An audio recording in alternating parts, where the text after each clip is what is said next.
It is the ultimate entertaining guide. Seb and Sheila Centner join us this morning to tell us about their new guidebook called Eatertainment. Good morning. How are you two?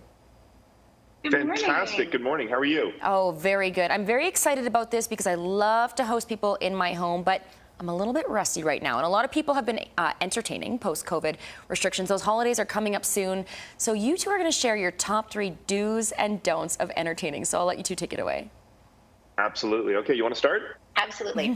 I would say top 2, first of all, is engage with your guests. Your guests are there to spend time with you. So be sure not to spend your entire evening in the kitchen. Get out there and raise a glass with your guests. Okay. Another great tip is to make sure that you do as much as you can in advance. That might mean setting the table the night before, or at least doing a lot of the prep the day before. Those are things that are going to reduce the stress and actually make your entertaining a lot more enjoyable. And number 3? Number 3 is a playlist. Most people forget about music, and it's really important to set up a playlist in advance, make sure your phone is fully charged. And that way, throughout the entire evening, you're not rushing back and fussing with your phone.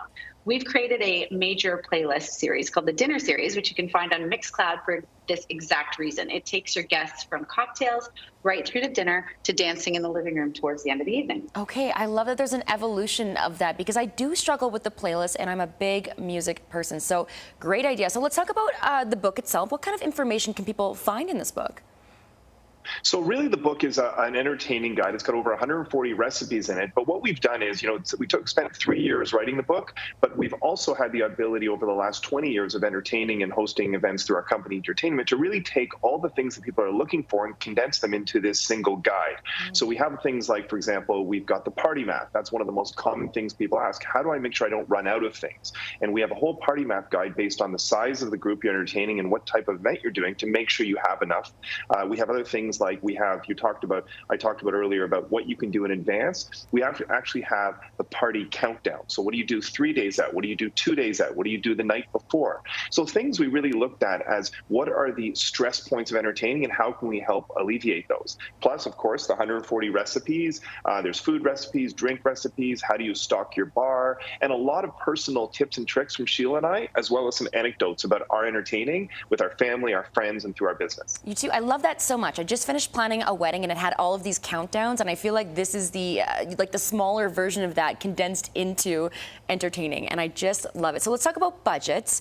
Budgets are tight with inflation right now. Things are expensive and having people over can make it more so. So how do you know what to save and what to splurge on?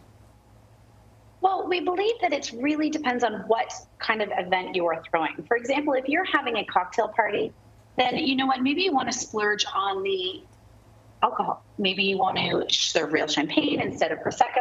If you're hosting a luncheon and decor is really important to you, then maybe that's where you splurge. You spend your money on the florals, on your table decor, or if you're really food focused, then maybe that's what you do. You spend your money on seafood or steak instead of chicken or pasta.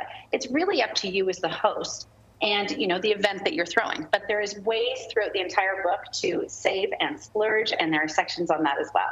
We're really trying to, with the book, when it comes to budget, is realize that yes, nowadays it's really, budgets are tight, but frankly, whenever you're entertaining, we wanted to make sure that whatever your level of entertaining, whatever your budget, there was something in there. So you can look at things like our seafood extravaganza chapter, exactly, like Sheila mentioned, and said, yes, if you want to buy shrimp and lobster and stuff, great, but you don't have to. You can buy, for example, smaller shrimp. You can forget the lobster or the crab and go things with clams and mussels. There's ways to adjust for your budget without taking away from the amazing sort of setting that you're creating. Oh, I just appreciate that so much. You can go as small as from like a little charcuterie night all the way to the extravaganza that you two were talking about.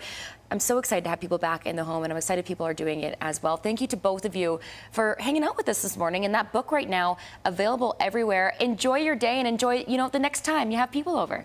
Thanks for having us. Thank you so much.